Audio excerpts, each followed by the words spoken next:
बातमी भिवंडीतून. भिवंडीत अफवांमुळे पेट्रोल पंपावर नागरिकांची गर्दी झाली. एकाच दिवसात 4 दिवसांचा साठा संपतोय. युद्धाचा परिणाम तेलाच्या किमतींवर झाला असून त्यामुळे इंधनाच्या दरात वाढ झाली आहे. दरवाढ होऊनही पेट्रोल पंपावर इंधनाचा तुटवडा जाणवतोय. पंप व्यवस्थापनाच्या मते अफवांमुळे गर्दी वाढते.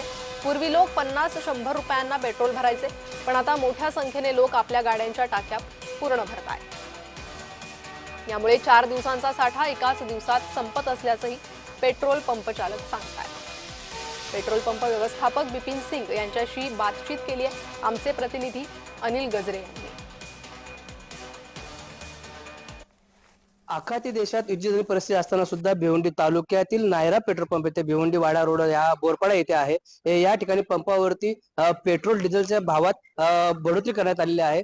काय आहे, किती भाव वाढलेला आहे, आपण जे व्यवस्थापक आहेत त्यांनी जाणून घेणार आहोत. काय किती भाव वाढलाय सर, क्या बताएंगे? आज पेट्रोल का भाव क्या है और डीजल का भाव क्या है? आज पेट्रोल का भाव 104 रुपये 109 रुपये 8 पैसे है और डीजल का जो है 93 रुपये 35 पैसे है। अच्छा, ये भाव कब से बढ़ा है? ये कल बढ़ा था, कल सुबह 6 बजे। कल से बढ़ा है? सिर्फ अपने पंप पे है ये? हाँ, ये अभी तो फिलहाल अपने ही पंप पे है, नायरा पंप। नक्कीच भिवंडी तालुक्यातील भिवंडी वाडा रोडवरती बोरपाडा येथील नायरा पंपावरती पेट्रोलच्या भावात 5 रुपये आणि डिझेलच्या भावात 3 रुपये अशी वाढ करण्यात आलेली आहे. भिवंडीहून अनिल गजरे, जय महाराष्ट्र न्यूज.